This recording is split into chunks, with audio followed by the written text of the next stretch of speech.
لوگ یہ سمجھتے ہیں کہ کچھ گمراہ فرقے یہ چال لے کر کے آتے ہیں، ارے ہم معراج کے سفر کا انکار نہیں کرتے، لیکن بات یہ ہے کہ حضور پاک صلی اللہ تعالیٰ علیہ وسلم سوئے ہوئے تھے اور خواب میں اللہ نے یہ سب دکھا دیا ہے، خواب میں اللہ تعالیٰ نے یہ سب دکھا دیا۔ اور ایک فرقہ ہے وہ کہتے ہیں کہ نہیں، اللہ نے رسول اللہ کی روح کو یہ معراج کرائی، سفر کرائی، حضور جسم کے ساتھ وہیں تھے۔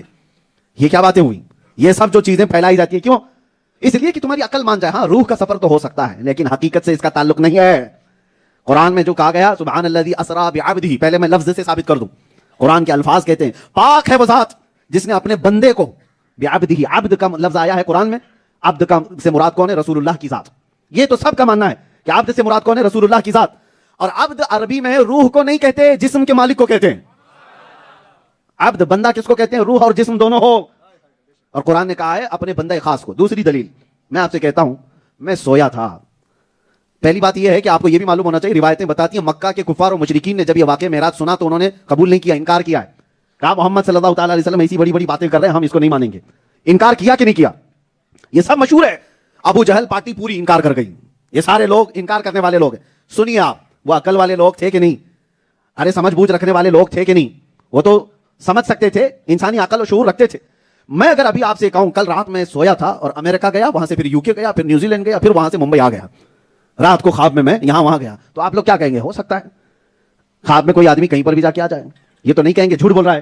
ارے خواب کی بات کہاں، آپ یہ نہیں کہیں گے خواب دیکھا ہے کہ نہیں دیکھا یہ تو تم کو پتا، لیکن اگر گئے تھے تو ٹھیک ہے کوئی بات نہیں، خواب میں آدمی آسمانوں پہ بھی جاتا ہے، نیچے بھی جاتا ہے، پتہ نہیں کہاں جاتا ہے، خواب میں جانے کا کوئی انکار نہیں کرتا۔ لیکن میں آپ کو بتاؤں، اگر میں یہ بات کہہ دوں کہ نہیں ایک رات میں اتنا سفر کر کے واپس آ گیا، تو آپ کہیں گے کیسے ہو سکتا ہے، آپ تو یہی تھے، جسم یہی تھا، کیسے جا کر کے آئے؟ تو مکہ والوں نے جو انکار کیا، حضور اگر یہ بتا رہے ہوتے کہ میری روح نے سفر کیا یا میں خواب میں سفر کر کے آیا، تو مکہ والے انکار کبھی نہیں کرتے، مکہ والے انکار نہیں کرتے، خواب کی بات تو مان لیتے۔ لیکن مکہ والوں کا انکار کرنا اس بات کی دلیل ہے کہ میرے آقا خود بیان کر رہے تھے کہ میں جسم کے ساتھ گیا تھا۔ ہاں میرے آقا خود بیان کر رہے تھے کہ میں جسم کے ساتھ گیا تھا۔ اگر حضور خواب بیان کر رہے ہوتے تو مکہ والے کیوں انکار کرتے؟ ان کا انکار کرنا بھی اس بات کی دلیل ہے کہ میرے آقا نے روح کی سفر کا واقعہ نہیں بیان کیا، جسم کے سفر کا واقعہ بیان کیا ہے۔ اسی لیے عام زبان میں، حالانکہ یہ دلائل کی روشنی میں نہیں کہتا، عام زبان میں، ہم بچپن میں تھے تو بہت چھوٹی چھوٹی کتابوں میں ہم کو جب پڑھاتے تھے تو ہمارے ایک استاد تھے، وہ کہتے تھے کہ لمبا واقعہ جو سنتے ہیں اس کو ہم 5 لفظوں میں تمہیں سمجھا دیتے ہیں۔ بہت چھوٹی، بہت پہلے کی بات بتا رہا ہوں میں، چھوٹے سے معراج کا لفظ تمہیں پوری معراج کرا دیتا ہے۔ عربی پڑھنے والے لوگ ہوں، اردو پڑھے ہوئے ہوں یا قرآن پڑھے ہوئے لوگ ہیں تو سمجھ جائیں گے۔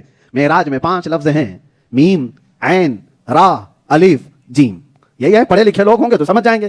معراج جہاں پر بھی لکھا ہوگا آپ دیکھ لینا، اس کو پڑھ لینا، 5 ہی حرف ہیں معراج، میم، عین، را، الف، جیم۔ ہمارے استاد بتاتے تھے کہ یہ لفظ ہی تمہیں پوری معراج بتا دیتا ہے۔ کہا کیسے؟